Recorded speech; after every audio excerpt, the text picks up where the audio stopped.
We're like, okay, let me check if we can. And they had to call the hospice administrator and all this stuff, and then eventually let us in. And Robert's in shock. And then I meet with Robert, we're talking, and I was like, hey, Robert, so I heard you memorize some surahs. He says, yeah. Can you recite one for me? So he recited Surah Al-Asr. Not one of us was not crying. We're just in tears. When somebody turns to Allah, don't worry about the means. Guidance will come. Balance will come. I want to tell you some more about Robert because young guys are here. Young guys that play basketball. Young guys that are healthy. Young guys that have ambition. I told you, what's his paralysis? From where to where? Neck down. He has a special wheelchair that has to hold pretty much every part of his body in place. He can't just sit in a wheelchair. It holds his neck and it holds every other part of his body in place because he has no control over his limbs. And he has to have a special van where the wheelchair locks in so that if it goes through a bump or whatever, he doesn't, receive the shock. So he made a request. He wants to go to the Friday prayer. They didn't have the special van, so they put him in a regular van. And so he went in the regular van and a few bumps and his spine got even more hurt. He went to Jumu'ah. He came back in excruciating pain. And they said, I'm sorry, Robert, you're no longer able to sit in your wheelchair. You're going to have to stay in your bed for the next 6 months at least. If you see recovery, then you can get back up again. I met him in that span. He had already been in that bed for 3 months already. And the reason he was in that bed is he went to the Jummah prayer. And he told me about the Jummah prayer. He said, I've never felt more peace in my life than I was in that masjid. And you know what I'm going to do, Brother Nauman? When I can sit in my chair again, I'm going to go to Jummah. I'm going to go to the masjid because I've never felt like that before. There's someone who has nothing but control over his mouth and his eyes. And he says, I only find peace in the masjid. And here we are.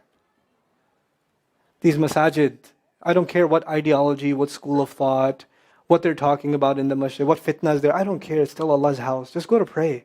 Don't go there to talk to people. Go there to talk to Allah. Just go to talk to Allah.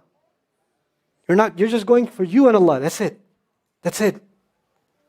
Other things will come, but you're not going for them. You're just going there to find peace. You'll become different people. If Allah can guide Robert Davila, Allah guide everybody. And then he said, sometimes I wonder why Allah put me in this position. And then I say to myself, what am I kidding? Allah has given me so much. I am so grateful for what He gave me. And if this is the way He was going to bring me to Islam, it's all worth it. So worth it. You have Muslims that lose a little bit of health. And they say, why is Allah doing this to me? And this man, if you would think, nowadays atheists argue because of suffering, there's no God. If one man has in a position to say, I don't believe in God. If there was a guy, why would I be in this position? It would be Robert Davila.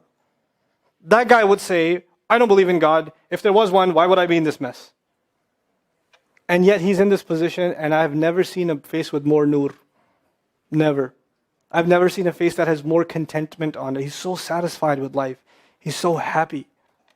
He's just happy. The last 7 or 8 khutbahs I've given are actually based on one sentence each on one sentence that he said in his conversation. Is that profound? He's a teacher to me.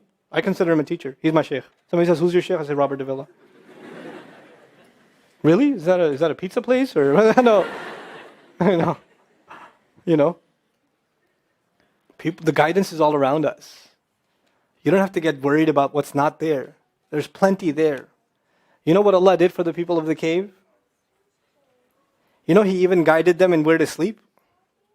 He even guided them on where to turn. As the sun was coming, they'd turn away from it. As the sun came from the other side, they'd turn the other way. Allah will guide you in your sleep when you make dua to Him.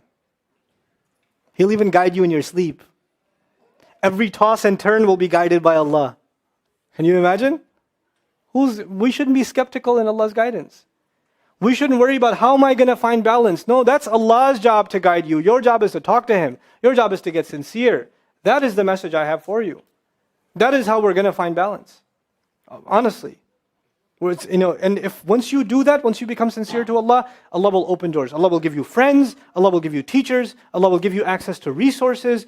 all of which are going to bring you closer and closer and closer to Him and to the truth and make life better for the people around you. This is really the gist of what I wanted to share with you. I don't want to speak longer. I've spoken too long already. I love coming back to